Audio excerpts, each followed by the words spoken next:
දිනපතා වටිනා ධර්මදේශනා සහ දහම් කරුණු ශ්‍රවණය කිරීමට දහම් සෙවන අපගේ YouTube නාලිකාව සබස්ක්‍රයිබ් කරන්න. පින්වතුනි, අද මේ ධර්ම දේශනාවේ මාතෘකාව වශයෙන් තෝරාගත්තේ අංගුත්තර නිකායේ පංචක නිපාතයේ නීවරණ වර්ගයට අයිති ඨාන සූත්‍රය. මේ ඨාන කියන පාලි පදයේ තේරුම තමයි කාරණාව කියන අර්ථය. කිසියම් විශේෂිත කාරණාවක් කරුණක් මුල් කොටගෙන දේශනාකට වදාළ සූත්‍රය තමයි ඨාන සූත්‍රය. පින්වත්නි, ලෝතර බුදුරජාණන් වහන්සේ සවැත් නුවර ජේතවනාරාමේ වැඩ හිටපු කාලේ දවසක් තථාගතයන් වහන්සේ භික්ෂු සංඝයා රැස් කරලා නහන්සේලා ආමන්ත්‍රණය කරලා ප්‍රකාශ කරනවා පංචමානි භික්ඛවේ ඨානානි අබින්නම් පච්ච වෙක්කිතබ්බානි. මහණෙනි, මේ ලෝකයේ ඕනම පැවිද්දෙක් විසින් නිතර නිතර ප්‍රත්‍යවේක්ෂා කරන්න ඕනේ, සිහි කරන්න ඕනේ කරුණු 5ක් තියෙනවා. ඉත්‍යාවා පුරිසේනවා ගහට්ටේනවා පබ්බජිතේනවා. කාන්තාවක් වේවා, පුරුෂයෙක් වේවා, ගිහියෙක් වේවා, පැවිද්දෙක් වේවා, ඕනෑම කෙනෙක් මේ ලෝකයේ නිරන්තරයෙන් ජීවත් වෙන තුරාවටම ප්‍රත්‍යවේක්ෂා කළ යුතු, සිහි කළ යුතු කරුණු 5යි. ඒ 5 තමයි අද ඔයත්තන්ට කියලා දෙන්නේ. ඉතින් බණ කියන මමත් ඇතුළත්ව බණ අහන ඔබ සියලු දෙනාම නිරන්තරයෙන් මේ කරුණු 5 සිහි කරන්න ඕනේ. ප්‍රත්‍යවේක්ෂා කරන්න ඕනේ. ප්‍රත්‍යවේක්ෂාව කියන්නේ පින්වත්නි සිහිනුවණින් හැරිලා බලන්න ඕනේ. මොනවද කරුණු 5? පළවෙනිම කාරණේ බුදුරජාණන් වහන්සේ දේශනා කරනවා ජරා ධම්මෝම්හි ජරං අනතීතෝති අභින්නම් පච්ච වෙක්කිතබ්බා ඉත්‍යාවා පුරිසේනවා ගහට්ටේනවා පබ්බජිතේනවා. මේ ලෝකයේ ගැහණියක් වේවා, පුරුෂයෙක් වේවා, ගිහියෙක් වේවා, පැවිද්දෙක් වේවා සිහි කළ යුතු කාරණා 5 අතර අංක 1 තමයි ජරා ධම්මෝම්හි, මම දිරණ කෙනෙක්. ජරං අනතීතෝති, ඒ දිරණ ස්වභාවය ඉක්මවාගෙන යන්න බැරි කෙනෙක්. එනිසා මේ අංක 1 පළවෙනි කාරණේ ඔළුවේ තියාගන්න කිව්වා. දෙවනියට සිහිපත් කරනවා ව්‍යාධි ධම්මෝම්හි ව්‍යාධින් අනතීතෝති, මම ලෙඩ වෙන කෙනෙක්. ඒ ලෙඩ වෙන ස්වභාවයෙන් ගැලවිලා යන්න බෑ මට. ඒ ලෙඩ වෙන ස්වභාවයට මම මුහුණ දිය යුතුයි. මට ව්‍යාධිය ඉක්මවා ගන්න බෑ කියන එක ඔළුවට ගන්න කිව්වා. තුන්වෙනි කාරණේ පින්වත්නි බුදුරජාණන් වහන්සේ දේශනා කරනවා මරණ ධම්මෝම්හි මරණං අනතීතෝති, මම මැරෙන කෙනෙක්. ඒ මැරෙන ස්වභාවයත් ඉක්මවාගෙන යන්න මට බෑ. මම මරණයට මුහුණ දෙන්න ඕනේ. හතරවෙනි කාරණේ බුදුරජාණන් වහන්සේ දේශනා කරනවා සබ්බේහි මේ පියේහි මනාපේහි නානා භාවෝ විනා භාවෝති අභිඤ්ඤම් පච්ච වෙක්කිතබ්බා. මම යම් කිසි ආශා කරන දෙයක් තියෙනවද මේ ලෝකේ, ඒ හැම දෙයින්ම වෙන්වෙන්ට සිද්ධ වෙනවා කියන එක සිහි කරන්න කිව්වා. පස්වෙනි කාරණේ දේශනා කරනවා කම්මස්ස කෝම්හි කම්ම දායාදෝ කම්ම යෝනි කම්ම බන්දු කම්ම පටිසරණෝ යං කම්මං කරිස්සාමි කල්යාණම් වා පාපකම් වා තස්ස දායාදෝ භවිස්සාමේති අභින්නම් පච්ච වෙක්කිතබ්බං. මේ කර්මය නිසා මං ඉපදිලා තියෙනවා, කර්මය දායාද කරගෙනයි එන්නේ. කර්මය මගේ උපත සකස් කරලා දුන්න එකම නෑ කර්මය, මට තියෙන පිළිසරණත් කර්මය. මම මොනවා හරි කරනවද යං කම්මං කරිස්සාමි, හොඳ වෙන්නත් පුළුවන්, නරක වෙන්නත් පුළුවන්, කල්යාණම් වා පාපකම් වා, එහි විපාකය මා කරා පැමිණේ. තස්ස දායාදෝ භවිස්සාමීති. ඒ කර්මය පිළිබඳ විශ්වාසය ඇති කරගන්න කිව්වා. දැන් බලන්න පින්වත්නි කරුණු 5 බුදුරජාණන් වහන්සේ දේශනා කරනවා මේ කරුණු 5 ගැන නිරන්තරයෙන්ම ප්‍රත්‍යවේක්ෂා කළ යුතුයි, සිහි කළ යුතුයි කියලා. අපි මේ ධර්ම දේශනාව තුළ බලමු මේ කරුණු සිහිපත් කිරීම මොනතරම් අපිට ප්‍රයෝජනවන්ත කියලා. පළවෙනිම කාරණේ බුදුරජාණන් වහන්සේ පෙන්නනවා ජරා ධම්මෝමි ජරං අනතීතෝති කියලා සිහි කරන්න කිව්වේ ඇයි? අපි දිරනවා, දිරන ස්වභාවය ඉක්මවලා යන්න බෑ. ඒක පෘථග්ජන ඇත්තන්ට එකපාරටම තේරුම් ගන්න අමාරු සංකල්පයක්. අපි හැමෝම පින්වත්නි වයසට යනවට කැමති නැහැ. ගී වේවා, පැවිදි වේවා, කාන්තාව වේවා, පුරුෂයෝ වේවා, යෞවන කාලයේ තියෙද්දි ජීවිතේ අපි හරි කැමතියි ඒ යෞවන තත්ත්වයේ දිගටම තියනවාට. යෞවන මදය කියන එක ඇති වුණාට පස්සේ අපි හිතන්නේ නැහැ අපිත් වයසට යයි කියලා. ඒකනේ ගොඩක් වෙලාවට තරුණ තරුණියෝ වයස්ගත උන්දලා දැක්කම උසුළු විසුළු කරන්නේ. මේ තරුණකම ඇඟේ හයිය කළු කෙස් හැමදාටම තියෙයි කියලා අපි මායාවක පැටලෙනවා. ඒකට ධර්මයේ තුල කියනවා මද කියලා. මද කිපෙනවා කිව්වහම අලියැත්තුන්ට තමන්ගේ රාගය, ද්වේෂය, මෝහය පාලනය කරගන්න බෑ. කරන්නේ මොනවද කියන එක දන්නේ නැහැ. කාගේවත් අනට කීකරු නැහැ. හීලෑ නැහැ. එනිසා මිනිස්සුන්ටත් ඒ වගේම මද ඇති වෙනවා කියලා කිව්ව එකකින් එකක් යෞවන මදය. යෞවන මදේ ආපුවම පෙමවන්නේ තේරෙන්නේ නැලු මම දිරන කෙනෙක්. දිරන ස්වභාවය ඉක්මවාගෙන යන්න බැරි කෙනෙක් කියන. බුදුරජාණන් වහන්සේ දේශනා කරනවා අත්ථි භික්කවේ සත්තානං යොබ්බනේ යොබ්බන මදු.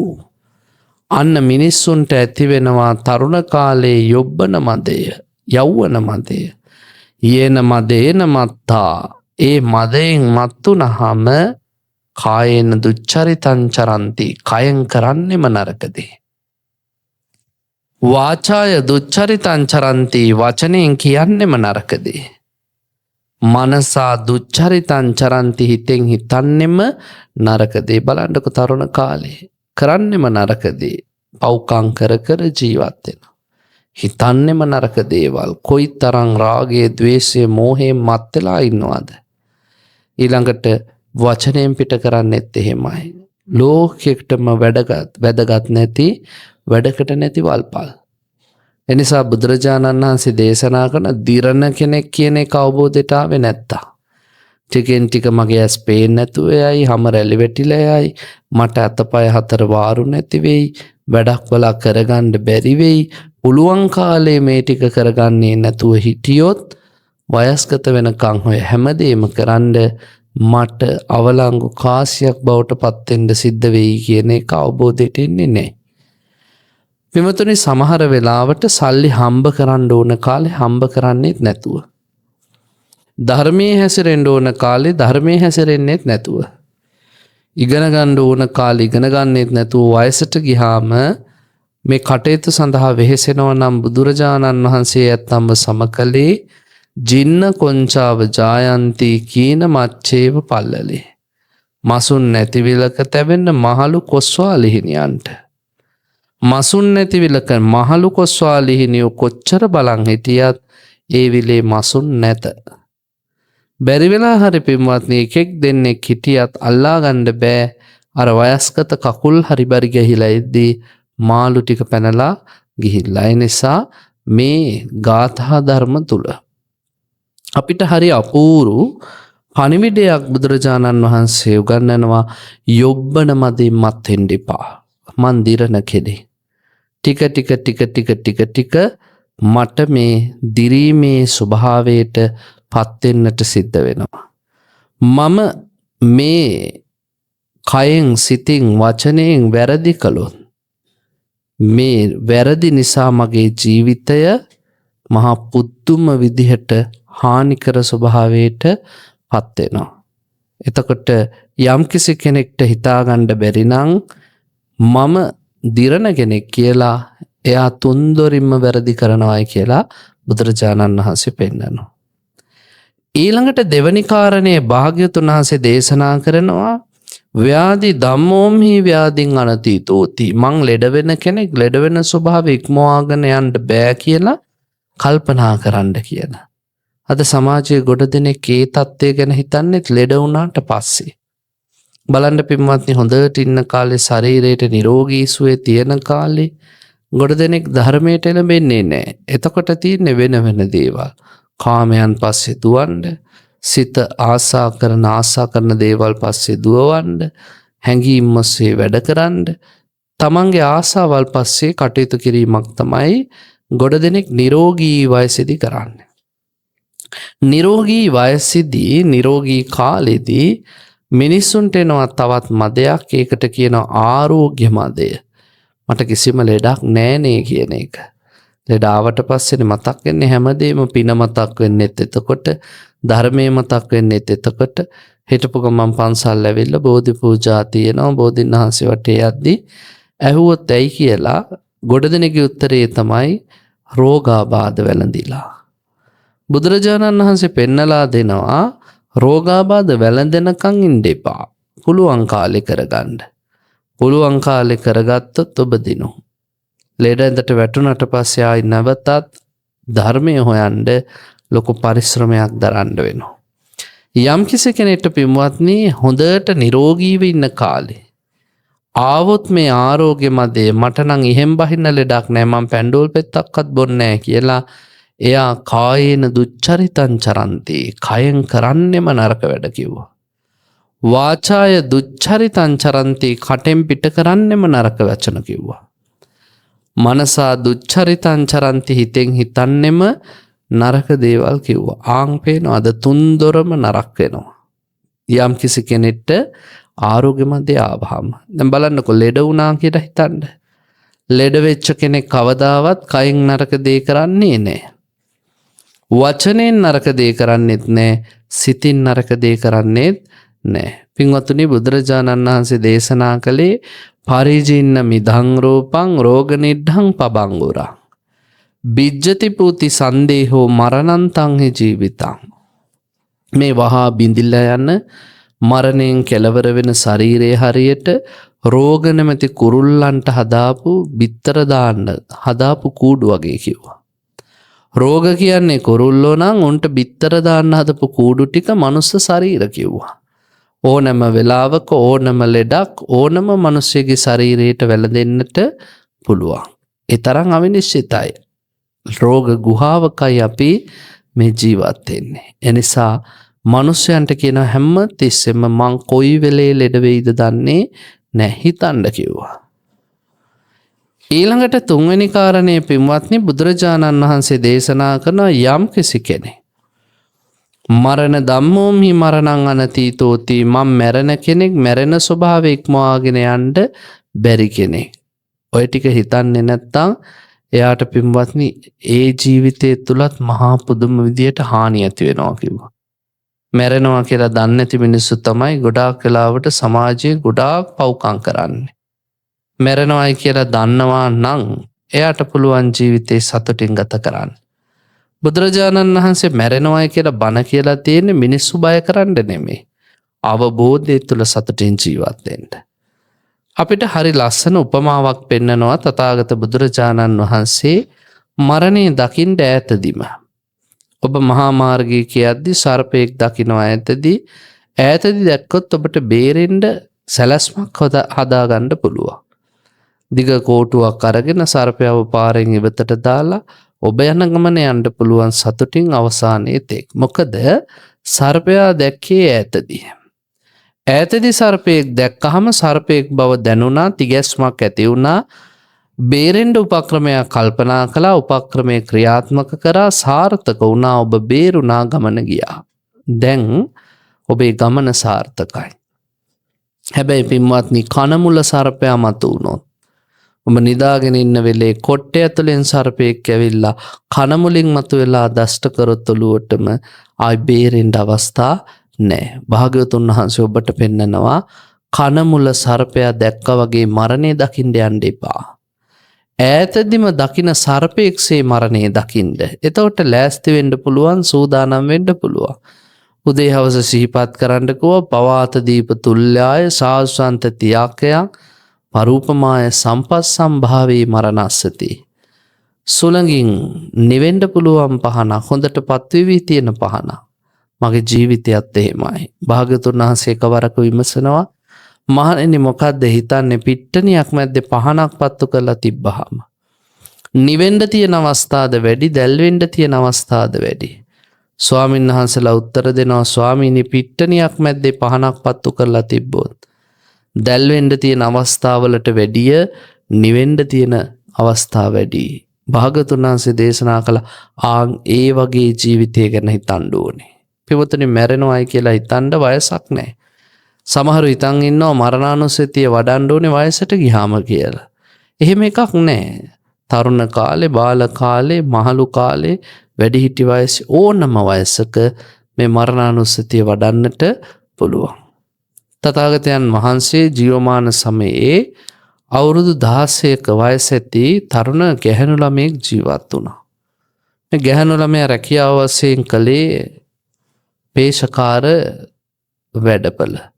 ඒ කිව්වේ රෙදි මහන තැනක තමයි හිටියේ තාත්තා යටතේ සේවය කර කර. දවසක් බුදුහාමුදුරුවෝ අලවුරට අග්ගාලව කියන ප්‍රදේශයේ බණ කියද්දී මේ කියන තරුණ කෙල්ලත් බණ අහන්න ඇවිල්ලා හිටියා. බුදුරජාණන් වහන්සේ එතෙන්දි පින්වත්නි මම ඔය කියපු සර්පයන්ගේ උපමාව අරගෙන කනමුල දකින සර්පයා වගේ මරණය දකින්න එපා, ඈතදිම මාර්ගයේ දකින සර්පයා වගේ මරණය දකින්න කියලා උපදෙස් දුන්නා. මරණ මංචකයේදී අපිට ගති නිමිති පහළ වෙනවානේ. අවසාන චුතිසිත සකස් වෙනවානේ. ඒ වෙලාවට පින්වත්නි එකපාරටම අනපේක්ෂිතව මරණය මතුවුනොත් අපිට මොකවත් හිතාගන්නවත් බැරි වෙනවා. අපි බය වෙනවා. බුදුරජාණන් වහන්සේ දේශනා කරන බය නැති සමාහිත කරගත් සිතක් එක්ක මරණයට පත් වෙන්න නම් ඈතදීම මරණය දැකලා තියෙන්න ඕනේ. මම මැරෙයි යද්දි මට ගෙනියන්න ඉතුරු වෙන්නේ මොනවද? මෙතෙන්දිත් බුදුරජාණන් වහන්සේ මතක් කරනවා මේ අග්ගාලව කියන ගමේදී මරණය ගැන දුර ඉඳන්ම හිතන්න ඕනේ. මහා සම්පatti සම්පත්තා යතා සත්තාමතායිද තතහං මරිස්සාමි මරණම් මම හෙස්සති. මට වැඩිය සැප සම්පත් තිබ්බායත් මරණයටපත් වුණා. මමත් මරණයටපත් වෙනවා. කොහොමද ගැලවෙන්නේ? ගැලවෙන්න හරි අමාරුයි. විජුබුබ්බුල උස්සාව ජලරාජ්‍ය පරික්ඛයා ඝාතකෝරි පූතස්ස. මේ මරණය අපේ පස්සේ එන්නේ ඝාතකෙක් වගේ. අපි මරන්න එන හතුරෙක් වගේ. දියෙහි ඇඳ ඉරක් වගේ මේ මරණය. එනිසා හරීම පරිස්සමෙන් ජීවිතය ගෙන යන අපිට ඕනම වෙලාවක ඕනම මොහොතක ඕනම තැනකදී මරණය ළඟා වෙන්න පුළුවන්. ඔය බණ ටික කිව්වහම අර අවුරුදු 16 තරුණ කෙල්ල කල්පනා කරන හැබෑ නේන්නා. මමත් පුළුවන් තරම් ජීවිතේ මේ මරණානුස්සතියම වඩන්න ඕනේ. ඉතින් වඩනවා මෙහෙම මරණානුස්සතිය වඩාගෙන යද්දි මේ ගැහැණු දරුවා ගාව කරුණාව, මනුස්සකම, දයාව, සෙනෙහස වගේ ගුණධර්ම ඇති වුණා. මොකද එයා මැරෙන කෙනෙක් කියලා දන්නවා. පින්වතුනි මේ සමාජයට හැමතිස්සෙම අහිතකර වෙන්නේ මැරෙනවා කියලා දන්නේ නැති මිනිස්සු. මැරෙනවා කියලා දන්නේ නැත්නම් තමයි අල්ලපු ගෙදර මිනිස්සයාගේ ඉඩමේ වැටමායමෙන් බින් අඟලක් හරි තව අල්ලන්න යන්නේ. මොකද එයාට කිසිම අභිලාෂයක් නැහැ එයා මැරෙනවා කියලා. එයා හිතන් ඉන්නේ තව දීර්ඝ කාලයක් ඉන්න ඕනේ කියලා. කොයි මොහොතේ මැරෙයිද කියන සිතුවිල්ලක්වත් හිතට ඇවිල්ලා නැහැ. මේ තරුණ ගැහැණු ළමයා වසර 3ක් මේ විදිහට ಗುಣධර්ම ප්‍රගුණ කරනවා, මරණානුස්සතිය වඩනවා. අවුරුදු 19 උපන්දිනය සමරද්දී උපන්දිනයේ සමරන දවසේ භාග්‍යතුන් වහන්සේගේ ඥාන දලට මේ තරුණ පේශකාර දියණිය යොමු වෙනවා. උන්වහන්සේ දකිනවා මේ කෙල්ලගේ ආවසයි කර්මයයි ෂේ වෙලා අද දහවල් වෙද්දි මරණයටපත් වෙනවා. බුදුරජාණන් වහන්සේ ඇය කෙරෙහි අනුකම්පාවෙන් මේ අලවුරට අග්ගාලව කියන ගමට වැඩම කළා. මිනිස්සු බුදුහාමුදුරුවෝ වැඩියාය කියන ආරංචියට බණ අහන්න එනවා. පින්වතුනි මේ පිරිස අතර අර තරුණ කෙල්ලත් බණ අහන්න එනවා. හැබැයි එන්නේ ප්‍රමාද වෙලා. බුදුරජාණන් වහන්සේ මේ තරුණ කෙල්ල එනකන් බණ පටන් ගන්නේ නැහැ. එතුමිය ඇවිල්ලා පිටිපැස්සෙම ඉඳ ගන්නවා. බුදුරජාණන් වහන්සේ කරෝසෝලා බලනවා. අර පේශකාර දියණිය හිතනවා අනේ භාග්‍යවතුන් වහන්සේ මං එනකම් බණ පටන් අරගෙන නැහැ.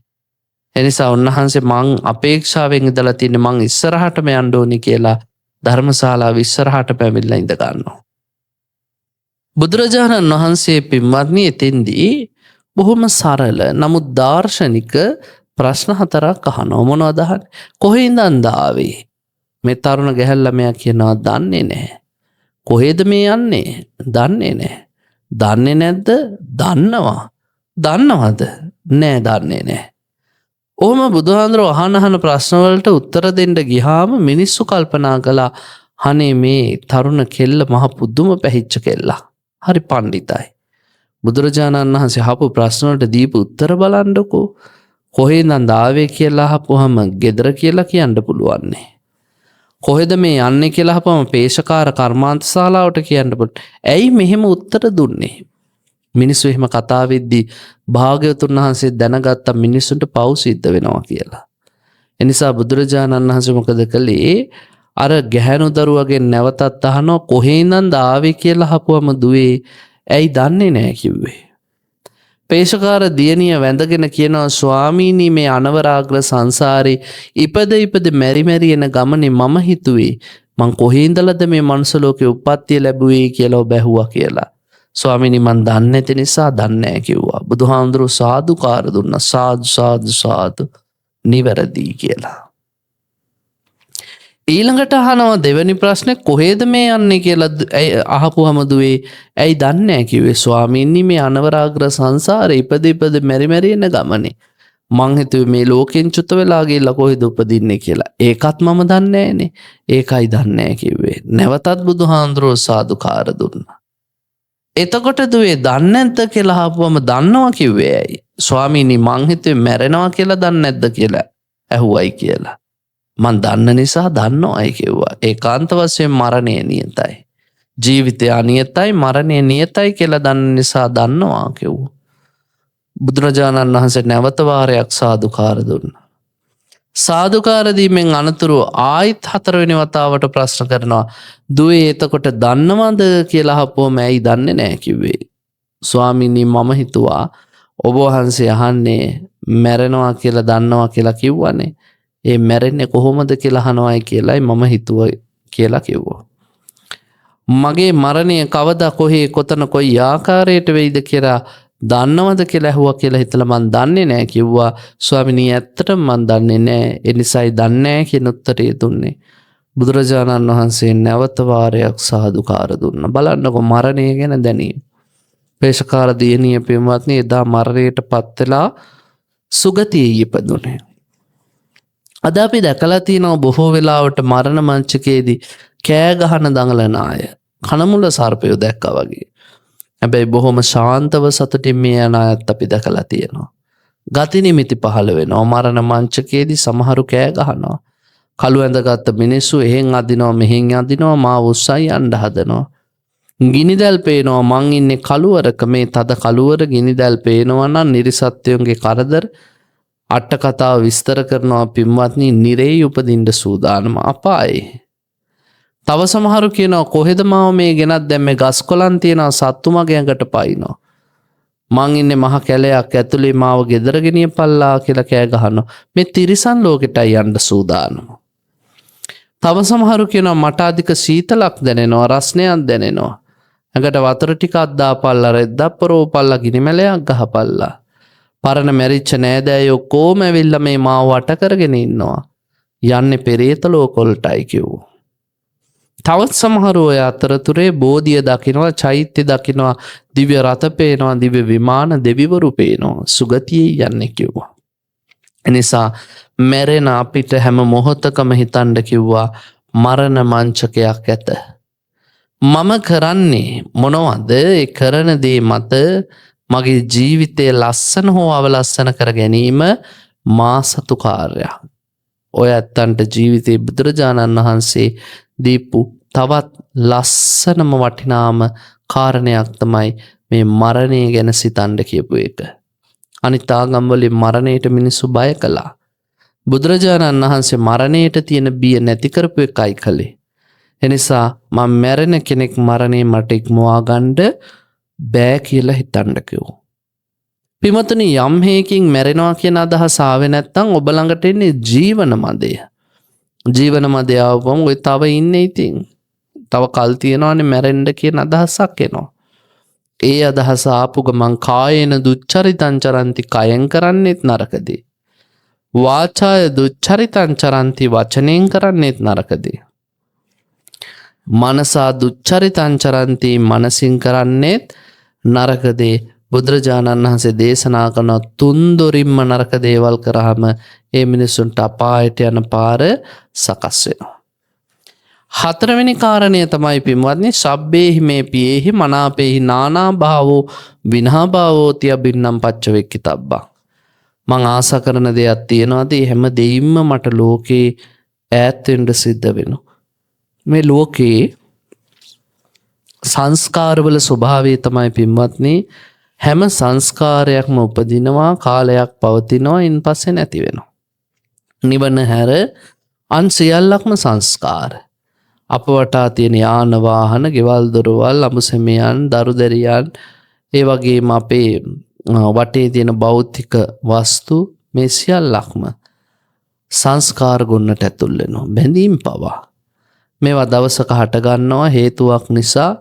හේතු ප්‍රත්‍ය නැතිවීම තුළ සදාකාලිකවම නැති වෙලා යනවා. බුදුරජාණන් වහන්සේ දේශනා කරනවා සම්මුති ලෝකයේ තුළ ඉන්නකම් අපි මේ සංස්කාරවල ඇලි ඇලි ගැටි ගැටි මුලා වෙවී යන්නේ. යම් හේකින් පින්වත්නි ඔබ මේ සංස්කාර හට ගැනීමේ හේතු දැක්කොත් හේතු නැති කිරීම තුළ ඔයත්තන්ට පුළුවන් ඵලයන් නිරුද්ධ කරන්න. ධර්මයේ තුල පටිච්ච සමුප්පාද විවරණය කරද්දී බොහොම ලස්සන ඉගැන්වීමක් තියෙනවා. ඉමස්මින් සති දං හෝති මෙය ඇති කල මෙය ඇත. ඉමස්ස උපාදා ඉදං උප්පජ්ජති මෙය හට ගැනීමෙන් මෙයද හටගනී. ඉමස්මින් අසති දන්න හෝති මෙය නැති කල මෙයද නැත. ඉමස්මින් නිරෝධා ඉදං නිරුජ්ජති මෙය නැති කිරීමෙන් මෙයද නැතිවේ. බීජයක් තිබ්බොත් තමයි පැලයක් හටගන්නේ. බීජය නිසා පැලය හටගනී. බීජය නැති තැන පැලයක්ද නැත. බීජය නැති කර විට පැලයද නැතිවේ. එනිසා හේතු නැති කිරීම තුළ ඵලය නිරුද්ධ වෙනවා. ඵලය ඩෙන්ගු රෝගය ව්‍යාප්ත වීම නම් අපි හොයන්න ඕනේ හේතු. මදුරුවම්බෝ වෙන තැන් විනාශ කරන්න ඕනේ. අන්න හේතුව නැති කරපු ගමන් ඵලය නිරුද්ධ වෙනවා. බුදුරජාණන් වහන්සේ පෙන්නනවා මේ මිනිස්සු තේරුම් ගන්න ඕනේ සියලු සංස්කාර වලින් දවසක අපිට ගැලවෙන්න ඈත් වෙන්න සිද්ධ වෙනවා කියලා. ඒ යථාර්ථය තේරෙන්නේ නැත්නම් පින්වත්නි වැඩි හරීම අමාරුයි. ඇයි අමාරුයි කිව්වේ? මිනිසුන්ට අතහැර ගන්න බෑ. කාමයන් තුල බැඳි බැඳි යන්නේ රාගය, ద్వේෂය, මෝහය මූලික වෙලා මිනිස්සු තමන්ගේ ජීවිතේ නරක තැනකට යන්නමයි සිද්ධ කරගන්නේ. කායේන දුච්චරිතං චරಂತಿ. මිනිස්සුන්ට හිතෙන්නේ නැත්තම් මං ආස කරන දෙයක් තියෙනවද කවදා හරි දවසක වෙන්න සිද්ධ වෙනවා කියලා. ඒගොල්ලෝ කරන්නෙම කයෙන් වැරදි දේ. ඇයි සදාකාලිකවම මට අයිති කියලා හිතනවා. වාචාය දුච්චරිතං චරಂತಿ. වචනෙන් කතා කරන්නෙම නරක විදියට. මනසා දුච්චරිතං චරಂತಿ. ඒගොල්ලෝ හිතෙන් සිතුවිලි වලින් හිතන්නේ නරක දේ. අනේ මොකද වෙන්නේ? සතර අපායටම වැටෙනවා. ධර්මයේ තුල හරි ලස්සන කතාවක් තියෙනවා පින්වත්නි. එක ගෙදරක හිටිය අම්මයි තාත්තයි පුතාලා දෙන්නයි දුවයි. මේ පුතාලා දෙන්නගෙන් බාලයා බුද්ධ ශාසනය ගිහිල්ලා පැවිදි වුණා. පැවිදි වෙලා කාලයක් යද්දී එතුමා රහතන් වහන්සේ නමක් බවට පත් වුණා. තාත්තට කුඹුරහේනෙන් හැර වෙන ලෝකයක් තිබෙන්නේ නැහැ. එයා කුඹුරහේන ගැනමයි කවුරු ආවත් කතා කරන්නේ. කුඹුරෙමයි ඉන්නේ. දවල්ට කුඹුරේ, රැයට හේනේ. එයාට ජීවිතේ තිබ්බ එතන ආසාවෙන් හිටියා. අම්මට කුස්සියේ වැඩ. එයා වළම්පිහන් අතෑරියේ නැහැ. වළම්පිහන් අතරම ජීවිතේ ගත කර කර දැලිකුණු පෙරාගෙන කුස්සියටම වෙලා කුස්සි මුල්ලටම වෙලා හිටියා. එහෙම ඉන්නවනේ. එළියට එන්නවත් කැමති නැහැ. බදාගෙන කුස්සිය මගේ කියලා හිටියා. ඊළඟට නංගි එයා රූපලාවන්‍ය එහෙම පැත්තට යමු වෙච්ච කෙනෙක්. උදෙත් නානවා, දවලුත් නානවා, හැන්දෑවෙත් නානවා, රූපලාවන්‍ය ගල්වනවා, එක එක දේවල් ඇඟේ ගානවා, ආභරණ පළදිනවා, ආයිත්තන් දානවා, නැවත නානවා, පිරිසිදු වෙනවා. එහෙම ජීවිතයක් ගත කළා මේ සහෝදරිය. ඊළඟට අයියා දඩයක්කාරයෙක්. එයා සතෙක් මරාගෙන මස් ටිකක් විකුණලා ජීවිකාව කරගෙන ගිහිල්ලා ජීවත් වෙච්ච කෙනෙක්. ඔහොම කාලයක් ගත වුණා. තාත්තා මැරුණා. හේන කුඹුර ජීවිතේම කරගෙන උපාදාන ලෙස දැඩිව අල්ලාගෙන හිටපු මේ තාත්තා මැරිලා ඒ හේනෙම ඌරෙක් වෙලා ඉපදුණා. අම්මා මං කිව්වනේ වළං අතරයි හිටී කියලා. එයා කුස්සිය උපාදාන කරගෙන හිටියා. මැරිලා ගිහිල්ලා ඒ අම්මා ඉපදුනා කුසියේ වළංගොඩේම ගැරඩියෙක් වෙලා ඕපපාතිකව. නංගි මැරිලා ගිහිල්ලා ලිඳ ළඟ ගෙම්බෙක් වෙලා ඉපදුනා. හැමතිස්සෙම නනා පිරිසිදු වෙවිනේ හිටියේ. එයා ගෙම්බෙක් වෙලා ඉපදුනා. ඉතින් ඔහොම ඉඳිද්දී දවසක් මේ ගැරන්ඩියා එහෙම නැත්තම් අම්මානේ දැන් ගැරඩියා වෙලා ඉපදුනේ. ගැරන්ඩියා ගොදුරක් හොයාගෙන යන ගමනේ ලිඳ ළඟට ගියා. ලිඳ ළඟ හිටපු ගෙම්බව ගිල්ලා. ගැරන්ඩියා මේ ගෙම්බව ගිල්ලා ගොදුර ගිල්ලලා බොහොම අපහසුවෙන් බඩගාගෙන එද්දී හේන මැද්දෙන් හේනේ හිටපු ඌරා කෑමක් හොය හොය යන ගමන් මේ දැක්ක ගැරන්ඩියාව ගිල්ලා. ඊළඟට දඩයන් කර කර යන පුතා එදා දැක්ක හේනට ඌරෙක් පැනලා ඉන්නවා. ඌරාව අල්ලගත්තා. මැරුවා මරලා කරේ තියාගෙන ආවා. පිමතුනි අර පවුලේ බාලම පුතා මහන වෙලා හිටියා. යා රහතන් වහන්සේ නම. අන්න ඒ රහතන් වහන්සේත් එදාම මේ නිවසට වැඩම කරලා හිටියා. ඉතින් අයියන්ඩි ඌරෙකුත් කරේ තියාගෙන එනවා දැක්ක මේ රහතන් වහන්සේ එකපාරටම කියනවා හානේ මුළු පවුලම එක තැන කියලා. අයියන්ඩි අහන ඔබ වහන්සේට පිස්සුද? මුළු පවුලම කොහෙද එක තැන? අපි දෙන්න විතරයි. අම්මත් මැරිලා තාත්තත් මැරිලා නංගිත් මැරිලා අපිට දැන් කවුරුත් නැහැ. අපි දෙන්න විතරයි පවුලේ ඉතුරු. ඒ පාර අර ස්වාමීන් වහන්සේ රහතන් වහන්සේ කියනවා නැහැ. ඔය මැරිලා ඉන්නේ ඌරෙක් වශයෙන් ඉපදිලා අපේ තාත්තා. මේ අපේ තාත්තා මොන පිස්සුද?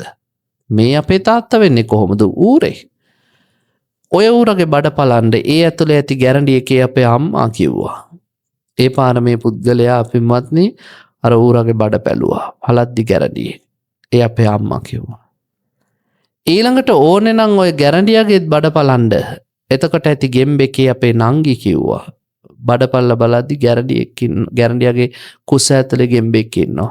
අයියා පුදුමයටපත් වුණා. රහතන් වහන්සේ කිව්වා ඔන්න සංසාරේ හැටි. අපිත් එහෙමනේ ජීවිතේ ගොඩක් වෙලාවට පින්වත්නි අල්ල ගන්නවා. බුදුරජාණන් වහන්සේ දේශනා කරන මේ අල්ලා ගැනීම දැඩි බැඳීමක් බවට පත් වෙනවා. උපාදාන රැස් වෙනවා. බුදුරජාණන් වහන්සේ බෝධි මූලයේ වාඩි වුණා. බෝසතාණන් වහන්සේ කාලේ බෝධි මූලයේ ඉඳගෙන කල්පනා කරේ ජරා මරණ ශෝක පරිදේව දුක්ඛ දෝමනස්ස ගොඩක් එනවනේ මිනිස්සුන්ට. ඇයි ඒ? හොයද්දි ආර්ය පරිශ්‍රණය කරද්දි උන්වහන්සේට එන උත්තරය ජාතිපච්චයා ඉපදීම නිසායි. එතකොට මේ ජාතිය සකස් වුණේ ඇයි? නැවත හොයාගෙන යන භවපච්චයා උත්තරේ. භවයට වැටීම නිසා, සසර ගොඩනැගීම නිසා. ඊළඟට බැලුවා ඇයි භවය සකස් වුනේ? උපාදාන පච්චයා දැඩිව අල්ලා ගැනීම නිසා. ඊළඟට හෙව්වා උපාදානයෙන් ඇති උනේ ඇයි? තණ්හා පච්චයා. තණ්හාවක් දැනීම නිසා. ඊළඟට හොයන්න ගත්තා ඇයි? තණ්හා වේදනා පච්චයා විඳීම නිසා. ඔහොම කොනට ගියාම මුලටම ගියාම මතක් වුණා අවිද්‍යාව නිසා. අපි ඒකනේ පටිච්චසමුප්පාදය ගැන කතා කරලා අවිජ්ජා පච්චයා සංඛාරා සංඛාර පච්චයා විඥාන ඔය විදිහට කියාගෙන බලන්නකො. එතකොට එකිනෙකට බැඳි එන ධර්මතා රාශිය. අපි හිර වෙලා තියෙන්නේ පින්වත්නි මේ සංස්කාර තුල. අම්මා කියලා කියනවා. අම්මා සම්මුතිය තුල අම්මා වුණාට පරමාර්ථය තුල අම්මෙක් නැහැ. සතර මහා ධාතුන්ගෙන් හැදිච්ච නාම රූප කොටසකට විඥානයක් එකතු වෙනවා. එතකොට අපි නමක් දෙනවා අම්මා කියලා. සතර මහා ධාතුන්ගෙන් හැදිච්ච නාම රූප කොටසකට විඥානයක් දුන්නහම තාත්තා වෙනවා. බුදුහාමුදුරුවෝ දේශනා කරන්නේ පරමාර්ථය තුල මේ කිසිවක් අපිට අල්ලා ගන්න බෑ නිත්‍ය වශයෙන්. ලෝකේ කිසිම දෙයක් නිත්‍ය නැති නිසා තමයි අනිත්‍ය. නිත්‍ය අනිත්‍ය. එතකොට අපි කැමති තියනවට හැබැයි එහෙම තියෙන්නේ නැහැ. මම ප්‍රිය කරනවා සබ්බේහි මේ පියේහි නානා භවෝ විනා භවෝති. මම ආසා කරන මනාපයම් දෙයක් තියෙනවා නම් හැමදේම මට නැති වෙලා යනවා. ඒ නැති වෙන මොහොතේදීත් පින්වත්නි අතහැර ගන්න බැරි නම් අපි මල පෙරේත වෙලා උපදිනවා. බුදුරජාණන් වහන්සේගේ කාලේ කෙල්ලෙකුයි කොල්ලෙකුයි යාළු වුණා විවාහ වෙන්න. විවාහ වෙන්න යාළු වෙන මුල් කාලේදී අපි ඕනම දුකක් විඳගෙන ඉමු කිව්වට විවාහ වුණාට පස්සේ ප්‍රශ්නෙද්දී පෞල් ජීවිත දෙදරලා යනවා.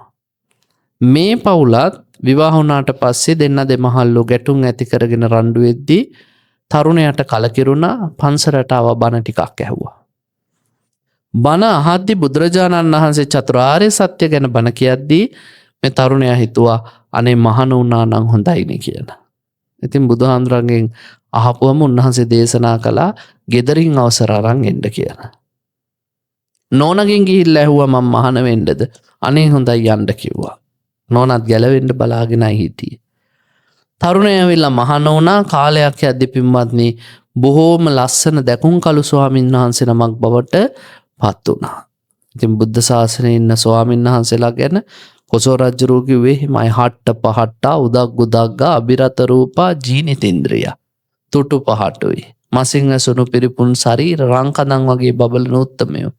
දැක්කත් ආසයි. පිනාගේ ඉන්ද්‍රියන් නැතුවයි ඉන්නේ. මෙන්න මේ ස්වාමීන් වහන්සේව කාලයකට පස්සේ අර බිරිඳ දැක්කා. දැකලා නැවතත් රාගසිත මතුවුණා. මතුවලා කිව්වා ආයන් ගෙදර කියලා. ස්වාමීන් වහන්සේටත් ඒ වෙනකොට ගෙදර යන්න හිතිලා තිබ්බේ. උන්වහන්සේ කිව්වා හොඳයි එහෙනම් බුදුහාඳුරන්ගෙන් අහලම යන්. බුදුරජාණන් වහන්සේ ළඟට ඇවිල්ලා දෙන්න දෙමහල්ලු ඉඳගත්තා. ඉඳගෙන අර කාන්තාව කිව්වා ස්වාමීනි මට මේ හාමුදුරුවම දැන් සිවුරු අරවලා දෙන්න ගෙදර එක්කයි යන්න මගේ ස්වාමියානේ. බුදුහාමුදුරුවෝ ඇහුවා සංසාරෙත් මේ මිනිස්සයා විනාශ කළ නැවතත් අපායට ඇදලා දාන්න හදන්නේ. ඒ පාර කිව්වා නැවතත් ඇදලා දාන්න කියන්නේ ඇයි මං කලින් මෙයාව දාලා තියනවද? ඔව්. ඔබ නිසා මොහු අපායට ගිහිල්ලා තියෙනවා. මට මේ කතාව කියලා දෙන්න බුදුහාමුදුරනේ. බුදුරජාණන් වහන්සේ කිව්වා හොඳයි එහෙනම් අහගෙන ඉන්න. ඔන්න බලන්නකො මේ වෙච්ච දේවල්. සංසාරේ පෙර භවයක මේ දෙන්නා ස්වාමියා බිරිඳ වෙලා ඉපදුනා. බිරිඳ කියනවලු දවසක් රාත්‍රියේ අද සංගීතයක් තියෙනවා රැට බලන්න යන් සැනකෙලියා. මං හරියාසයි ඔයත් එක්ක යන්න කොහොමද රතු පාට වස්ත්‍රයක් ඇඳලා කුසුම්බ මල් මාලයක් බෙල්ලේ දාගෙන ඔයාගේ අතින් අල්ලගෙන ඔයාට තුරුල් වෙලා යන්න තියෙනවා නම් හොඳයි. ස්වාමියා කියනවා අනේ හොඳයි ඉතින් යන් මම රතු පාට වස්ත්‍රයක් අරන් දෙන්නම් ඔයා මගේ අතින් අල්ලගෙන තුරුල් වෙලා යන්. ඒ පාර අර බිරිඳ අහනවා එතකොට කුසුම්බ මල් වලින් කරපු මාලේ ඒක නම් බෑ. ඇයි බැරි? කුසුම්බ මල් තියෙන්නේ රජුරුවන්ගේ උද්‍යානයේ විතරයි. ඕවා ගන්න ගියොත් මට මැරුම් කණ්ඩායි වෙන්නේ. ඒ පාර කියනවා මට එහෙනම් වැඩක් නැහැ. කුසුම්බ මල් මාල නැත්තම් මං එන්නේ නැහැ. ස්වාමියා නැවතත් අහනවා මොනවද මට කරන්න කියන්නේ? කොහොමද කුසුම්බ මල් හොයන්නේ? හොරකම් කරලා අහුනොත් මට මරණ දණ්ඩනේ ස්ථිරයි. අර කාන්තාව පෙමත්නි අහක බලාගෙන කියනවා වීරියවන්ත පුරුෂයෙකුට අන්ධකාර රාත්‍රියක කරන්න බැරි දෙයක් තියනවාද? මේ නොකියා කියන්නේ මොකක්ද? අර තරුණයට කියනවා ආදරයක් තියෙනවා නම් ඒක ඔප්පු කරන්න හොරකම් කරාපිය. මේ තරුණයා තරුණියගේ කතාවට රැවටිලා රාත්‍රී කාලේ රජුරුවන්ගේ උද්‍යානයට ගොඩ වෙනවා. හොරෙන් කුසුම්බ මල් කඩ ඉන්න වෙලාවේ රාජපුරුෂයන්ට අහු වෙනවා රාජපුරුෂයෝ මේ කොල්ලව ගෙනල්ලා උල තියනවා. ජර බර ගගා මේ උල ශරීරේ පසාරු කරගෙන ගිහිල්ලා හිස් මුදුනෙන් මතුවෙනවා. වේදනාවෙන් ඇඹරි ඉන්නවා අර උල උඩ. ඒ වෙලාවේදී කපුටෙක් ඇවිල්ලා අර හිස් මුදුනෙන් මතුවෙච්ච උල උඩ වහනවා. පින්වතුනි මේ කපුට මොකද කරන්නේ? පාත් වෙලා ඉදිරියට තමන්ගේ යකඩ අඬු වගේ හොටෙන් අයිනවා ඇස් දෙකට. ඇහි බෝල දෙක උගුල්ල ගන්න. ඇහි බෝල දෙක උගුල්ල ගන්න දඟලද්දි පන පිටින් වේදනාවෙන් උල තියලා ඉන්න මේ මිනිහා උල උඩම කැරකෙනවා. හැබැයි අත් දෙක කකුල් දෙක ගැට ගහලා මහ වේදනාව. ඒ වෙලාවේදී අර රාජපුරුෂයෝ කියනවා උඹට හොඳයි නේද ඔය වේදනාව? පේනවා නේද උල තිබ්බහම කාකෝ කොටද්දි තියෙන වේදනාව? මේ ශරීරේ අපිට දීලා තියෙන්නේ හොඳක් කරගෙන සුගතිය යන්න මිසා හොරකම් කර අපාය යන්න නෙමෙයි. මේ දෙන දඬුවම ඔය විඳින වේදනාවෙන් ඉගෙන ගනින් ආයි සංසාරේ හොරකම් නොකරන්න. ඔහොම කියද්දී අර මිනිසයා කියන උල උඩ ඉඳන් කපුටෝ ඇස් කලවද්දිවත් උල ශරීරේ පසාරු කරගෙන යද්දිවත් නෙමෙයි වේදනාව ආයිබුවන් මට මගේ නෝන මතක් වෙද්දී. එයාට කුසුම්බ මල් මාලයක් දාගෙන එකන් යන්න බැරි වෙච්ච එක ගැනයි මට දුක වේදනාව. මේ කාන්තාව ගැන තියෙන අදහස අච්චර දුකක් විඳලවත් නැති උනේ නෑ. ඒ පාර පින්වත්නි අර උල උඩ මැරෙන කම්ම රාගසිතින් කාන්තාව ගැන හිතම මැරිලා ගියා. මැරිලා ගිහිල්ලා ඉපදුනා අපායේ අවීචී. පැහිලා දුක් විඳලා කාලයකට පස්සේ මිනිස්සෙක් කියලා ඉපදිලා ඊටත් කාලයකට පස්සේ බුද්ධ ශාසනය පැවිදි වුණා. දැන් නැවතත් මොහුව දාන්න හදන්නේ අපායටද කියලා ඇහුවා. අර ස්වාමීන් වහන්සේ අත් දෙක නලල තියලා කිව්වා, ස්වාමීනි මම නම් සිවුරු අරින්නේ ශාසන බ්‍රහ්මචර්යාවම රකින්නවා කියලා. කාන්තාවත් කියනවා, ස්වාමීනි මං අද පටන් මේ බුද්ධ ශාසනයේ අනුගාමිකාවක් වෙනවා, බුදුන් සරණ යනවා. ආයි මට කාවවත් සතර අපායට දාන්න ඕනේ නෑ කියලා. ඒ නිසා පින්වත්නි, අපි ආසා කරන දේ තුල අපිට සමහර වෙලට දුකම උරුම වෙන්න පුළුවන්. ආසා කරන දේ තුලින් උරුම වෙන්නේ සතුටක් නොව දුකක් කියලා ලෝකෙට පෙන්වපු එකම ශාස්ත්‍රවරයා බුදුහාමුදුරුවෝ. ආස දේවල් වැඩි වෙන්න ප්‍රිය කරන දේ වැඩි වෙන්න අපේ ලෝභකම් වැඩි වෙන්න දුකත් උරුමයි. දාලා යන්න බෑනේ. අතහරිනකොට දුක වැඩි, තියෙන දේවල් වැඩි නිසා. හැබැයි අතහරිනකොට දුක අඩුයි, තියෙන දේවල් අඩු නිසා. ධර්මයේ තුල හරීම අපූර්ව කතන්දර තියෙනවා. අපිට ජීවිතේට හොඳ පාඩම්. මුගලන් මහරහතන් වහන්සේ දවසක් විහාරස්ථානයක බණ කියන්න ගියා. බණ ඉවර වෙලා උන්වහන්සේට වැසිකිලි යන්නට අවශ්‍ය වුණා. වැසිකිලි යන්න ඕන වෙච්ච ගමන් මුගලන් හාමුදුරුවෝ විහාරස්ථානයේ පිටුපස වැසිකිළියකට ගියා. පින්වතුනි, මේ වැසිකිළියේ දොරෙන් ඇතුළු වෙද්දිම මුගලන් හාමුදුරුවෝ දකිනවා වැසිකිලි වලෙන් පිටතට ඔලුවක් ඇවිල්ලා ආයි යනවා ඇතුළට. අපේ වැසිකිලි වල නෑ නෙමෙයි, ඉන්න ඕන තරම්. අපේ නෑ යනොත් මල පෙරේත වෙලා ඉපදුනා නම් ගැබ් මල කණ්ඩ, සෙම් සොටු කණ්ඩ, මල මුත්‍රා කණ්ඩ ඔය ඕන තරම් බලාගෙන ඇති. අපේ මනස දියුණු නෑ, ඒ නිසා අපිට පේන්නේ නෑ. හැබැයි මුගලන් මහරහතන් වහන්සේ එරදිමුතුන් අතර අග්‍රස්ථානයේ උන්වහන්සේ දැකලා හො කවුද උතන? අනේ හාමුදුරනේ, මම මේ පන්සලේ හිටපු ප්‍රධාන දායකයා කිව්වා. බලන්නකො එතකොට පන්සල් වල දායක සභාවල නිලතල දරද්දීම පරිස්සම් වෙන්න ඕනේ.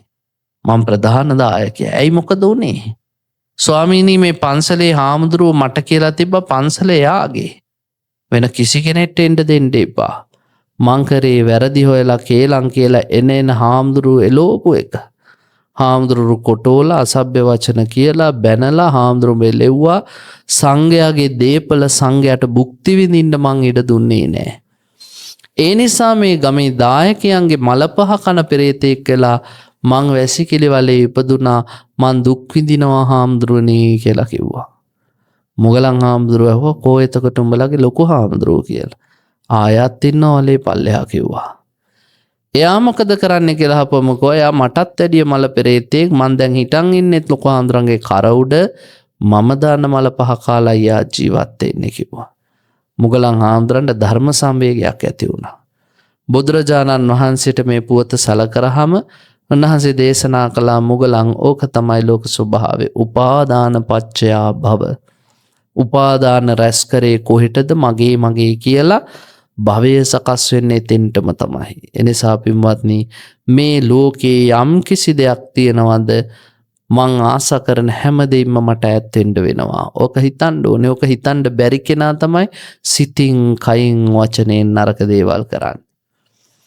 ඊළඟට බුදුරජාණන් වහන්සේ දේශනා කරනවා, හිතන්ඩලු හැමතිස්සෙම කම්මස්සකෝමි කම්මදායාදෝ කම්මයෝනි කම්මබන්දු කම්ම පටිසරණෝ.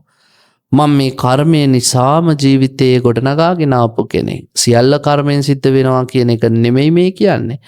නමුත් ජීවිතේ බොහෝ දේවල් කර්මය මත තීරණය වෙච්ච කෙනෙක්.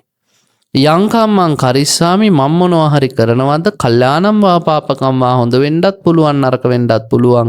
තස්ස දායාදෝ භවිස්සාමි, තෙහි විපාකය මටයි, වෙන කාටවත් නෙමෙයි. අපි හොඳ දෙයක් කරොත්, පිනක් කරොත්, කුසලයක් කරොත්, යහපතක් කරොත් ඡායාවන පායිනී හෙවණැල්ල වගේ අපිට විපාක. හැබැයි අපි නරකක් කළොත්, අකුසලයක් කළොත්, අයහපතක් කළොත්, පවක් කරොත් චක්කංග වහතෝ පදං ගොනා පිටිපැස්සේ බැඳ කරත්ත රෝදේ වගේ විපාක සකස් වෙනවා. යම් කිසි කෙනෙක්ට මේ කර්මයේ කර්මඵලයේ කියන එක විශ්වාස කරන්න බැරි නම් පින්වත්නි, ඔහු ජීවිතේ කායේන දුච්චරිතං චරಂತಿ, කයෙන් කරන්නේත් වැරදි දේ. වාචාය දුච්චරිතං චරಂತಿ, වචනෙන් කරන්නේත් වැරදි දේ. මනසා දුච්චරිතං චරන්ති මනසින් කරන්නේත් නරකදී. දේවදත්ත බලන්නකො. කයෙන් කරේම වැරදි දේවල්. වචනයෙන් කරේම වැරදි දේවල්. සිතින් සිතුවේම වැරදි දේවල්. ඇයි? එයා කර්මය ගැන විශ්වාසයක් තිබ්බේ නැහැ. කර්ම ඵලය ගැන විශ්වාසයක් තිබ්බේ නැහැ. මේ කර්මය කියන්නේ මහා පුදුම සංසිද්ධියක්. කර්ම විසේ අචින්ත්‍යයි. හිතීමෙන් උමතු භාවයට පත්වෙන කාරණා අතර එකක්. නිකමට හිතන්නකො. බුදු පසේ බුදු මහරහතන් වහන්සේලාටත් කර්මයේ පරිසම් දුන්නන අපි ගැන කවර කතාද? අපි ගැන කවර කතාද? ලෝතුරා බුදුරජාණන් වහන්සේටත් කර්මයේ පරිසම් දුන්නා. උන්වහන්සේට සුව කරන්න බැරි හිසේරුදාවක් තිබ්බා. ආනන්ද හාමුදුරුවෝ අහපම ස්වාමීනී ඇයි මෙතරම් තද බල හිසේරුදාව? ආනන්ද මම පෙර භවයක කෙවුල් ගමක දීවර ගම්මානයක ඉපදිලා හිටියා. ඒ වෙලාවේදී මිනිස්සු මාළු අල්ලද්දී පණ ගැහෙන මාළු දැක දැක සතුටු වුණා. ඒ නිසා මට මේ ඔළුව කැක්කම හොඳ කරන්න බෑ. ස්වාමීනී ඇයි මේ ඔබ වහන්සේට දරුණු කොන්දේ අමාරුවා? ඔයත් අහලා ඇති බණ සූත්‍රවල මැද හරියේදී තියෙනවා පිට්ටි මේ ආගිලා යති ආනන්ද පිටරි දෙනවා. ඇයි ස්වාමීනි මෙච්චර දරුණු කොන්දේ අමාරුවක්? ආනන්ද මම බෝධි සම්භාර ධර්ම පුරන්න කලින් කේන්තියෙන් මල්ලෝපර ක්‍රීඩකයෙක් කියලා ඉදිදි ප්‍රතිවාදියව උස්සලා පොලේ ගැහුවා කොන්ද කැඩෙන්න. වෛරයෙන්මයි කළේ. බෝධි සම්භාර ධර්ම පුරන්න කලින් බෝධිසත්වයෙක් වෙන්න කලින්. ආනන්ද ඒක මට විපාක සකස් වෙනවා හැමදාම. තවත් භවයක ආනන්ද මම වෛද්‍යවරයෙක් වෙලා ඉපදලා හිටියා බෝධි සම්භාර ධර්ම පුරන්න කලින් ඒ භවයේ මම මගෙන් බෙහෙත් ගන්න ආපු රෝගියෙක් එක්ක කේන්ති ගිහිල්ලා ද්වේෂසිතක් ඇති වෙලා බඩ යන්න බෙහෙත් දුන්නා. ඔහු මැරෙනකම් බඩ එළිය ගියා. ඒ විපාක සකස් වීම නිසා තමයි තථාගතයන් වහන්සේට ලෝහිත පක්ඛන්ති කාලේ අතිසාරය කියන රෝගය වැළඳුනේ. ඒ විතරක් නෙමෙයි ආනන්ද තථාගතයන් වහන්සේට වේරංජාවේ වස්වාසය කරපු කාලය තුල මාස 3ක් යව වළඳන්න උනා. කර්ම විපාක. පෙර සිද්ධාර්ථ බුදුරජාණන් වහන්සේ දන්වල දත්ති උන්වහන්සේට මිනිස්සු විවිධ කාද්‍ය භෝජන සකස් කරලා දානෙ පූජ කරන සුවඳට සුවඳල් හාල හදලා හීනැටි හාල තාම සුවඳට. අපේ බුදුරජාණන් වහන්සේ භවයේ මිත්‍යා දෘෂ්ටිකේ බෞද්ධයෙක් නෙමෙයි. එයා ඒ සුවඳට දන්ශාලාවට ඔළුව දාලා බුද්ධ ප්‍රමුඛ මහා සංඝයා දන්වල දද්දි කියනවලු මේ කාලා නිකන් නිදා ගන්න මිනිස්සු. මේගොල්ලන්ට මොකටද ඔය සුවඳල් හීනැටි යව කණ්ඩ දීපල්ලා කියලා අපහාස කරනවා. ඒකේ ප්‍රතිඵලයක් වශයෙන් බුදු වෙලත් මට යවවල දඬු වුණා මාස 3ක් කියලා කිව්වා. පින්වතුනි ඉතින් බුදුරජාණන් වහන්සේලාටත් කර්ම විපාක සකස් වෙනවා නම් අපට කවර කතාද? එනිසා බුදුහාමුදුරෝ දේශනා කරනවා මම කර්මය නිසා ජීවත් වෙන කෙනෙක්. කර්මය මගේ නෑදෑයා, කර්මය මගේ දායාදේ, කර්මය මගේ පිරිසරණ. ඒ නිසා මට කර්මයෙන් ගැලවෙන්න බෑ. මේ ලෝකේ උසස් පහත් කියලා බෙදලා තියෙනෙත් කර්මය මගේ. ඒ නිසා බුදුරජාණන් වහන්සේ කියන සිහි කරන්න. ඕක සිහි කරගන්න බැරි නම් කරන්නෙම නරක දේ, සිතන්නෙම නරක දේ, කියන්නෙම නරක දේ. අපිට එතකොට පව් සිද්ධ කරනවා කියන එක මහ පුංචි කාරණයක් බවට පත් වෙනවා. ලොකු වැඩක් නෙමෙයි. ඒගොල්ලෝ හරි ආසාවෙන් පව් කරනවා. නමුත් කරන කලට පව් මිහිරි මීසේ කියලා කියනවා. විඳින කලට දුක් දැඩි වෙයිගෙන ඒවා විපාක සකස් වුණාට පස්සේ මහ පුදුම විදියට විඳවන්න සිද්ධ වෙනවා. එනිසා බුදුරජාණන් වහන්සේ දේශනා කරනවා කර්මය ගැනත් හිතන්න ඕනේ. මෙන්න මේ කරුණු ටික කියලා නැවතත් බුදුරජාණන් වහන්සේ දේශනා කරනවා මෙන්න මෙහෙම. කොහොමද? නකෝ අහං ඒචේකෝ ජරා ධම්මෝ ජරං අනතීතෝ අතකෝ යාවතා සත්තානං ආගති ගති චුති උප්පත්ති සබ්බේ සත්තා ජරා ධම්මා ජරං අනතීතාති. මම ජරා ධර්මයෙන් පීඩිත වෙලා ජරා ධර්ම ඉක්මවා ගන්න බැරි ස්වභාවයේ ඉන්නේ. මේ ලෝකේ සත්‍යයන්ගේ උපත විපත කියලා දෙයක් තියෙනවා. ඒ උපත විපත දෙක අතර අනිවාර්යයෙන්ම සත්වයෝ මරණයට පත් වෙනවා. මරණයට පත් වෙනකන් ටිකෙන් ටික දිරදිරා යන්නේ. ඒ දිරීමෙන් කිසිම සත්‍යයට ගැලවෙන්න බෑ. එහෙම ගැලවෙන්න බැරි නම් මා විසින් සිදු කළ යුත්තේ ඒ යථාර්ථ ස්වභාවය අවබෝධ කරගෙන ඊට කලින් මගේ ජීවිතේ ජරාවට පත්වෙන්නට කලින් මගේ කටයුතු සම්පාදනය කර ගැනීම. එහෙම හිතා මං ජරාවට පත්වෙන කෙනෙක්, ජරාව ඉක්මවාගෙන යන්න බෑ, මා විසින් මේ ලෝකෝත්තර මාර්ගය උපදවා ගන්න ඕනේ කියලා හිතුවාම බුදුරජාණන් වහන්සේ දේශනා කරනවා තස්ස තං ඨානං අභින්නම් පච්චවෙක්කතෝ මග්ගෝ සංජායති. එයාට ලෝකෝත්තර මාර්ගය උපදිනවා.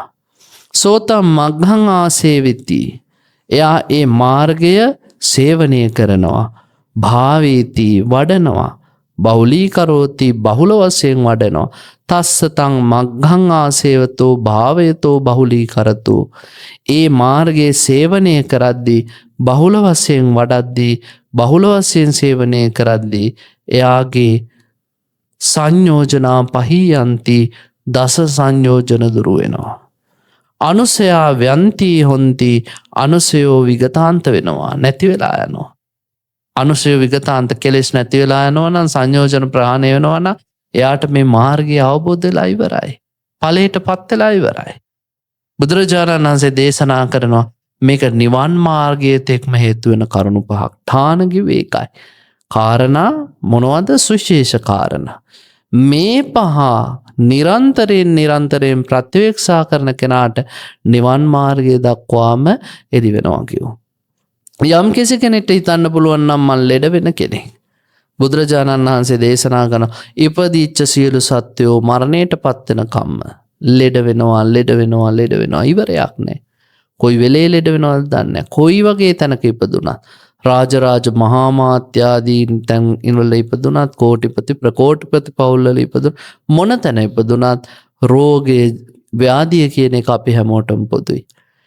ඒ නිසා උපන් සත්වය සියලු දෙනා ලෙඩට පත් වෙනවා නම් ඒ ලෙඩින් බේරෙන්නත් බැරි නම් මා විසින් කරගත යුත්තේ මේ ධර්මයේ වහවහ අවබෝධ කර ගැනීමේ මාර්ගයක්. ලෝකේ ස්වභාවය මේකයි. අවබෝධ කරගන්න. ඒ මාර්ගය ආසේවනා කරනවා, ඊළඟට භාවිත කරනවා, බහුලීකృత කරනවා. එහෙම මාර්ගය ආසේවනය කරද්දි, භාවිත කරද්දි, බහුලීකృత කරද්දි බුදුරජාණන් වහන්සේ දේශනා කරනවා සංයෝජනා පහියන්ති. සංයෝජන දුරු වෙනවා. අනුසයා ව්‍යන්ති හොන්ති. කෙලෙස් දුරු වෙන්න පටන් ගන්නවා. සක්කාය දිට්ඨි, විචිකිච්ඡා, සීලබ්බත පරාමාස කියන සංයෝජන තුන ඉවත් වුණාම අපි කියනවා සතර අපායන් නිදහස් සෝතාපට්ටි. ඊළඟට පින්වත්නි, දෙවනි මාර්ගඵල මට්ටමේදී කාමරාගයේ පටිගය තුනී වෙනවා. තුනී වෙනව පමණයි, සම්පූර්ණයෙන් නැති වෙන්නේ නැහැ. කාමරාග පටිගය තුනී වෙච්ච ගමන් සකෘදාගාමී මට්ටමට පැමිණෙනවා. කාමරාග පටිග සම්පූර්ණයෙන්ම නැති වෙලා ඔය මුලින් කියපු පංච ඕරම්භාගීය සංයෝජන නැති වෙලා ගිය ගමන් පහළ ලෝක වලට තියෙන බැඳීම නැති වෙලා ගියාම අපි කියනවා අනාගාමී. ඊළඟට මාන, රූපරාග, අරූපරාග, මාන, උද්ධච්ච, අවිජ්ජා කියන උද්ධම්භාගී ඉහළ ලෝක වලට බැඳ තබන සංයෝජන පහ දුරු වුණාට පස්සේ අපි කියනවා මහරහත් ඵලය. බුදුරජාණන් වහන්සේ දේශනා කරනවා මේ ඨාන සූත්‍රයේ තියෙන කරුණු වලින් එතෙන්ටම යන්න පුළුවන්. ඊළඟට කියනවා මැරෙනවයි කියලා හිතන්න කියලා. උපන් සත්වය සියලුම දෙනා මරණයට පත් වෙනවා. අතරක කොහෙවත් ගිහිල්ලා නවතින්නේ නැහැ. කෙලින්ම මරණය. ආයුෂ ප්‍රමාණය වෙනස් වෙන්න පුළුවන්, මැරෙන විදිය, මැරෙන ස්ථාන වෙනස් වෙන්න පුළුවන්. හැබැයි උපන් සත්වය සියලු දෙනා මරණයට පත් වෙනවා. මරණයට පත් වෙන ක්‍රමය එකයි. ඒ තමයි ආයුස්මාච විඥානං. ආයුෂ, උෂ්ණත්වය, විඥානය කියන කරුණු ටික ශරීරයෙන් ඉවත් වෙනවා. ඒ නිසා උපන් සත්වයන්ට මරණය නියතයි. ඒ මරණයට කලින් ධර්මය අවබෝධ කරගන්න උත්සාහ කරන්න ඕනේ. බුදුරජාණන් වහන්සේ පෙන්නනවා යම් කෙනෙක් මේ මරණය ගැනත් නිරන්තරයෙන් හිතනවා නම් තස්ස තං මග්ගං ආසේවතෝ භාවයතෝ බහුලීකරතෝ සංයෝජනා පහියන්ති. යාගේ සංයෝජන ටික දුරු වෙනවා. අනුසයා ව්‍යන්ති හොන්ති. අනුසය ටික දුරු වෙලා යනවා. ඊළඟට පින්වත්නි, ප්‍රියමනාප හැමදේම මට ඈත් වෙන්න වෙනවා. ඒවා වෙනස් වෙනවා. ඒවා විකෘති වෙලා යනවා. නැති වෙලා යනවා. එතකොට මට ඒවා දරා ගන්න සිද්ධ වෙනවා. බුදුරජාණන් වහන්සේ දේශනා කළේ අපිට රජ මාලිගයක හිටියත්, සිටු මාලිගයක හිටියත් සියල්ල අනිත්‍යයි කියලා හිතන්න කියලා. ගතින් නෙමේ සියල්ල හිතින් අතහැර ගන්න පුළුවන් මනසක් ගොඩනගා ගන්න කියලායි කිව්වේ. මං අර මුලිනුත් කිව්වේ ආස කරන දේවල් වැඩි වෙද්දී අපිට දුකත් වැඩි කියලා අතාරිද්දී බුදුහාඳුරෝ ඒව හරි ලස්සනට පෙන්නවා. විසාකා මහ උපාසිකාවගේ මිනිපිරියක් මැරිලා පින්වත්නි විසාකා මහ උපාසිකාව අඬද්දී බුදුරජාණන් වහන්සේ ඇහුවා විසාකා කැමතිද තව ඒ වගේ ලැබෙනවට? ස්වාමීනි මොනවද අහන්නේ වගේ 1000ක් ලැබුණත් කැමති. විසාකා මේ මුළු ඉන්දියාවේ කොච්චර ජනගහනයක් ඉන්නවද කියලා දන්නවද? දන්නවා ස්වාමීනි. කෝටි ගානක ජනගහනයක්. විසාකා කැමතිද ඒ ප්‍රමාණයටම මොනපුරෝ ලැබෙනවට? අනේ මොනවද අහන්නේ ස්වාමීනි කැමති. විසාකා දවසකට මේ ඉන්දියාවේ ඉන්න ජනගහනයෙන් කොච්චර මිනිස්සු මැරෙනවද? ස්වාමීනි හිතා ගන්න බැ 10 ගානක් මැරෙනවා. විසාකා එතකොට ඉන්දියාවේ තරම් ජනගහනයක් මුණුපුරු මිනිපිරියෝ ලැබුණාම දවසකට එච්චර ප්‍රමාණයක් මැරෙනවා නම් ඔබට දවසකට අඬන්න වෙන වාර ගණන නිමා නැත කිව්වා. විසාකට තේරුණා ඇත්තනේ නං මැරෙන හැමෝන් ගානේ අඬන්න ගියොත් ආසා දේවල් නිසා මට අඬනවා හැර වෙන වැඩක් නෑනේ කියලා. බුදුරජාණන් වහන්සේ දේශනා කළා විසාකා ආස දේවල් 1000ක් තියෙනවා නම් ලෝකේ දුක් 1000ක් තියෙනවා. ආස දේවල් 500ට අඩු කළොත් දුක් 500යි. ආස දේවල් 100ක් වුණොත් දුක් 100යි. ආස දේවල් 10යි නම් දුක් 10යි. ආස දේවල් 2යි නම් දුක් 2යි. එකම එක දෙයකට නම් ආස ඒ දේ නිසාමයි පින්වත්නි අපිට දුක. අපි ආස දේවල් එකක්වත් මේ ලෝකේ නැත්තම් අපිට කිසිම දුකක් නැහැ. ඒ නිසා මේ ලෝකයේ තුල ආස කරන දේවල් වලින් වෙන්න වෙනවා මරණය තෙක් කියන කාරණේ ඔලුවට ගන්න කිව්වා. එහෙම හිතද්දි ඔබට ආසාවති කියන එක අඩු වෙලා නමුත් හැමදේම මිදෙන්න අනාලයෝ ආසාව නැති වෙන්න තණ්හකයෝ නිරෝධෝ තණ්හා වශය වෙන්න මෙහෙම කටයුතු කරාට පස්සේ නිබ්බානම් නිර්වාණ මාර්ගයේ කලෙදි වෙනවා. බුදුරජාණන් වහන්සේ දේශනා කරන මේ මඟ සේවනය කරද්දි වඩද්දි බහුල වශයෙන් උපදවා ගද්දී සංයෝජනය ප්‍රහාණය වෙනවා. ඊළඟට කෙලෙස් පවා නැති වෙලා යන්න පටන් ගන්නවා. අන්තිම කාරණේ කියනවා මේ කර්මය ගැන නිරන්තරයෙන් සිහිපත් කරද්දී කර්මයේ කර්මඵලයේ පිළිබඳ විශ්වාස කරද්දී අපිට හිතෙනවා සංසාර ගමන තුල අපි කරගත්ත දේවල් නිසයි මේ දුකටපත් උනේ. සංසාර ගමන තුල කරගත්ත දේවල් නිසයි අපි සුගතියටපත් උනේ. බැරි වෙලාවත් මරණයට කලින් අපිට නිර්වාණ මාර්ගය අවබෝධ කරගන්න බැරි වුණොත් මාර්ගඵලයකටපත් වෙන්න බැරි වුණොත් ඊළඟ භවයේ හරි සුගතියට යන්න සුවසේම මේ චතුරාර්ය සත්‍ය අවබෝධ කරගන්න කිසිම ගැහැටකින් තොරව සස්ත්‍රීක තැන්වල උප්පත්තිය ලබන්න ධර්මය ඇසෙන තැන්වල උප්පත්තිය ලබන්න අර නොකල්ලට කියලා කියනවානේ. අපි අංග විකල මන්දබුද්ධික භාවයෙන් තොරව ප්‍රත්‍යන්ත දේශවල උපදින්නේ නැතුව අබුද්ධෝත්පාද කාලවල උපදින්නේ නැතුව හොඳ සුදුසු තැන්වල උප්පත්තිය ලබන්න නොකල්ලටෙන් ගැලවෙන්නත් මේ කර්මයේ බලපානවා. ඒ නිසා ඊළඟ භවයේ හරි ධර්මය අවබෝධ කරගැනීමේ අදහසින් සුගතියට යන්න අපිට කරන පින පස්සෙන් එනවා කියන අවබෝධය තියෙන්න ඕනේ. ඒමගත් වඩද්දී සේවනය කරද්දී වඩද්දී බහුල වශයෙන් කරද්දී තේරෙනවා මේ කර්ම රැස් කිරීම කර හිටියොත් හැමදාම අපි අමාරුයි. සුගතියට යන්නත් පුළුවන්, දුගතියට යන්නත් පුළුවන්, ගැලවෙන්න හරි අමාරුයි. ඒ නිසා පින් පව් කියන ඒවත් සංස්කාර වශයෙන් දැකලා සංස්කාර අනිත්‍යයි කියන ස්වરૂපයට පත් කරගෙන ඔබට කිව්වා යථාර්ථය දකින්න. ශූන්‍ය දහමක තියෙන වටිනාකම තේරුම් ගන්න. බුදුරජාණන් වහන්සේ දේශනා කරන එහෙම තේරුම් අරගෙන සේවනය කරන භාවිත කරන බහුල වශයෙන් වඩන කෙනාට සංයෝජනය ප්‍රහාණය වෙනවා. සංයෝජන ටික දුරු වෙනවා. අනුසයෝ කියන්නේ කෙලෙස් සම්පූර්ණයෙන්ම නැති වෙලා යනවා. එතකොට නිවන් මාර්ගය වැඩෙනවා. නිවන් මාර්ගය සම්පූර්ණ වෙනවා. මේ ඨාන සූත්‍රයේ අවසානයේදී බුදුරජාණන් වහන්සේ ගාථා 4ක් ප්‍රකාශ කරනවා. මොකද්ද ගාථා 4? ව්‍යාධි ධම්මා ජරා ධම්මා අතෝ මරණ ධම්මිනෝ යථා ධම්මා තථා සත්තා ජිගුච්ඡන්ති පුතුජනා.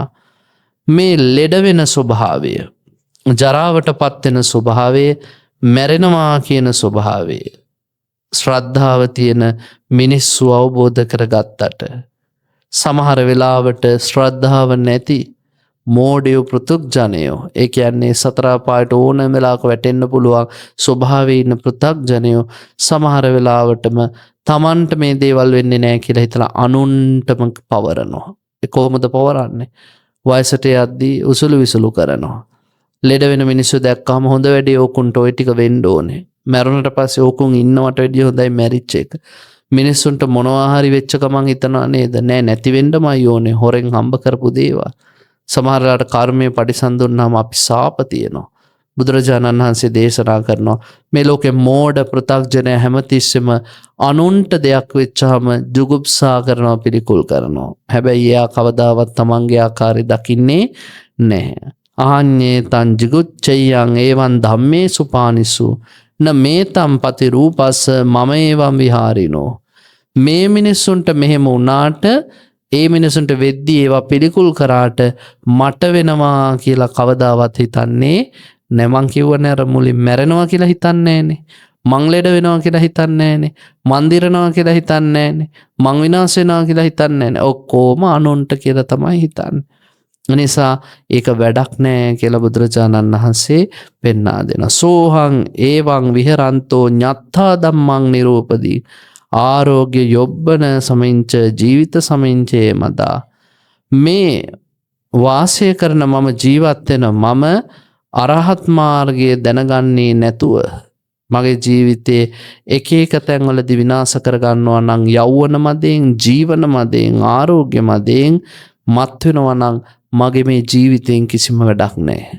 මම පුංචි කාලේ ඉඳන් නුවණ මෙහෙවන්න පුළුවන්. නුවණ මෝරණ කාලේ ඉඳන් තේරුම් ගන්න ඕනේ මේ යොබ්බන මදයෙන් පළක් නැත. ආරෝග්‍ය මදයෙන් පළක් නැත. ජීවන මදයෙන් පළක් නැත. ඒ ජාති ජරා ව්‍යාධි මරණ මේවා අපිට උරුම නිසා. එහෙනම් ඒව මත්වීම වැඩක් නැහැ. සබ්බේ මදේ අභියෝස්මි නෙක්ඛම්මං ධට්ටු කේමතෝ තස්ස මේ අහෝස්සාහෝ නිබ්බානං අභිපස්සසි. බුදුරජාණන් වහන්සේ දේශනා කරනවා සබ්බේ මදේ අභියෝස්මි නෙක්ඛම්මං ධට්ටු කේමිතෝ තස්ස මේ අහෝස්සාහෝ නිබ්බානං අභිපස්සතෝ. මේ නයිස්ක්‍රම්ය එහෙම නැත්තං ගීගේ අතහැර යාම නෙක්ඛම්ම නිසා යම් කිසි කෙනෙක් පැවිදි භාවයට පත් වෙනවද, පැවිදි වෙච්ච ඔහු සියලු මදයන් දුරු කරනවද, ඒ සියලු මදයන් දුරු කරලා නිවන් දකින්න කරන උත්සාහයක් හා සමානයි මේ කියන කරුණු පහ වඩන එක. මම ජරාවටපත් වෙනවා, මම ලෙඩ වෙනවා, මම මැරෙනවා, ආස කරන දේවල් වලින් වෙන්න සිද්ධ වෙනවා, කර්මය මගේ පස්සෙන් එනවා. එහෙම හිතන්න කිව්වා. නාහං භබ්බෝ ඒතරහි කාමානි පතිසේවිතුං අනිවත්ති භවිස්සාම බ්‍රහ්මචර්ය පරායනෝති. මේ ඔක්කොම මාර්ගයේ වඩාගෙන එද්දී යට කෙලස් ටික ප්‍රහාණය වුණාට පස්සේ එයාට හිතෙනවලු මම දැන් කාමයන් සෙවීමට භව්‍ය වෙන්නේ නැහැ. මාර්ග බ්‍රහ්මචර්ය පරායනය කොට තියෙන කෙනෙක් දැන් මාව නවත්තන්න බෑ කියලා. ඒ කියන්නේ යාට කාමයන්ගේ තියෙන වටිනාකමක් නැති ස්වභාවය තේරෙන්න පටන් ගන්නවා. මේ කාමය කියලා කියන්නේ මස් හැදල්ලක් වගේ. කාමය කියලා කියන්නේ කිසිම වැඩකට නැති දෙයක්. කාමය කියලා කියන්නේ අනුන්ගෙන් ණයට ගත්ත ඇඳුමක් වගේ දෙයක්.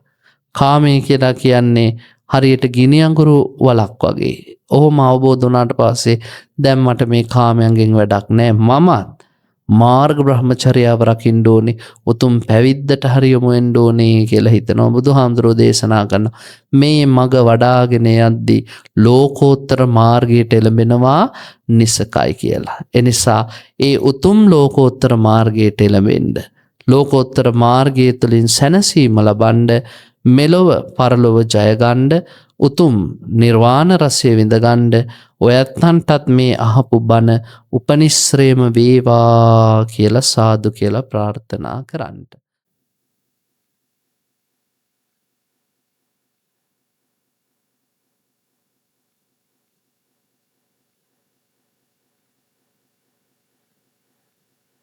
දිනපතා වටිනා ධර්මදේශනා සහ දහම් කරුණු ශ්‍රවණය කිරීමට දහම් සෙවන අපගේ YouTube නාලිකාව සබස්ක්‍රයිබ් කරන්න.